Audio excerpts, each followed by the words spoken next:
Hi everyone, and welcome to today's card creation for the Trinity stamps. I'm going to be using the Bouquet of Hope stamp set and coordinating dies.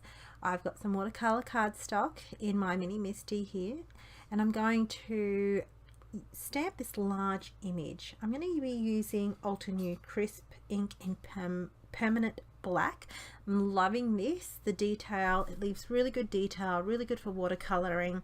I especially love using it for when I'm using a smooth cardstock. I find it really stamps really well, and I haven't had any trouble to date. Plus I'm going to be using the Altenew watercolors, so I thought it goes hand in hand. Now, making sure I'm pressing, because there's a lot of details, I'm pressing quite heavily, making sure I'm capturing as much of that detail as I can. I am going to double stamp it, as I just feel like I wanted that image to really be more darker, much more darker. Now, just because I used my mini MISTI and I had the magnets in place, I found that this didn't shift, so I was able to get a really good crisp clean image without having to fiddle around too much at all with the placement. So here is my Altenew ink. I'm actually christening it for the first time, and I am just really happily painting along. I'm going to be using colours that kind of coordinate, well, as close as possible to the Pinkfresh Studio paper collection. This is the simple and sweet paper collection that I'll be playing with in my card, and I'm just really loving the softness of these beautiful colours in the papers. So I coordinated it as much as I could with colouring my image and my ink selection.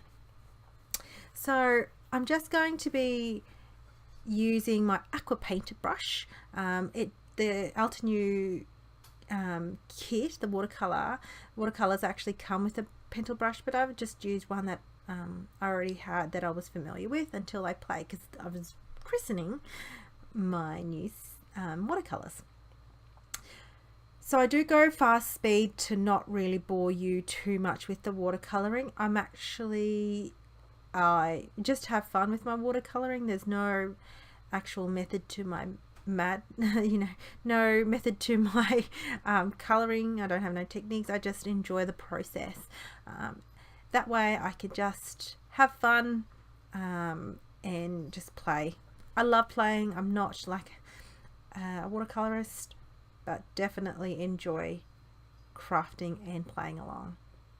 So I couldn't get really a skin color, and I didn't really want to put too much thought into it, so I used my clean and clear brush pen in the flesh color.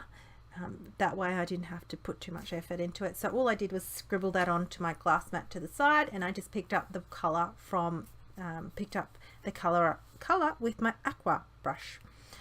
So I just colored the skin in, keeping her fairly pale. I kind of wanted to keep this image as soft as possible.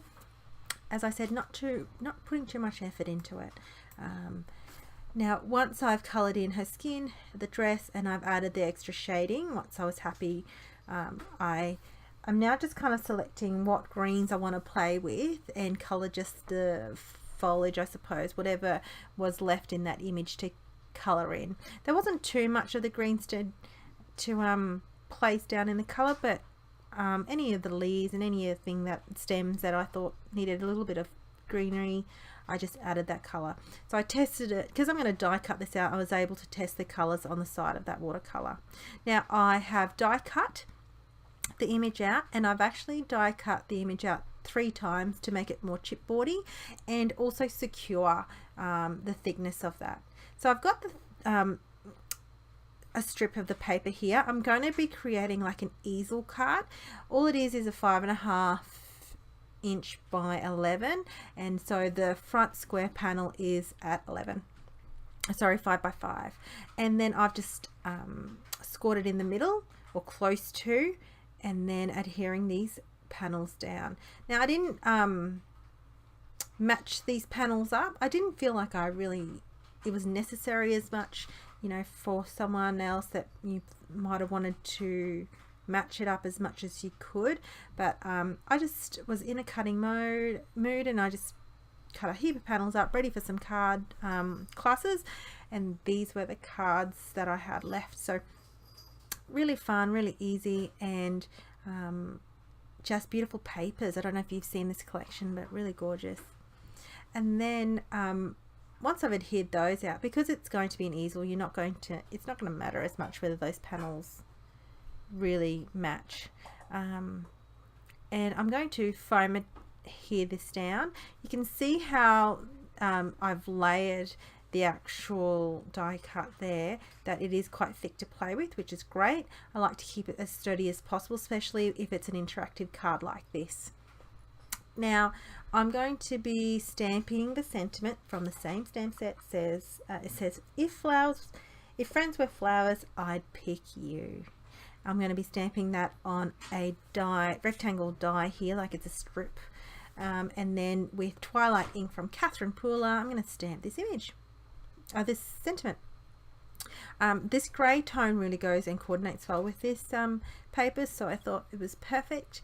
And I'm going to adhere this directly down with the tape runner.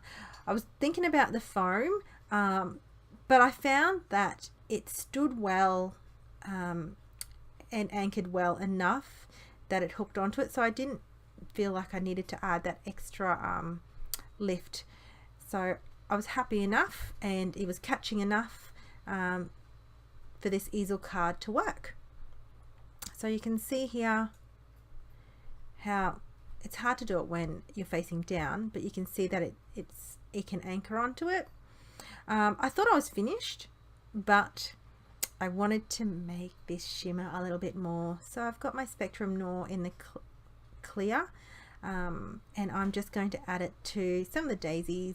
I'm not being perfect and I'm putting it on all of it. I just felt like I needed to add that extra shimmer.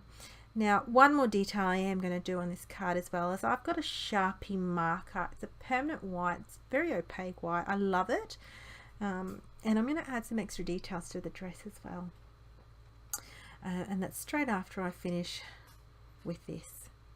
And all I'm doing is adding some extra dots, just as I said, some extra detail to the dress, not being too finicky.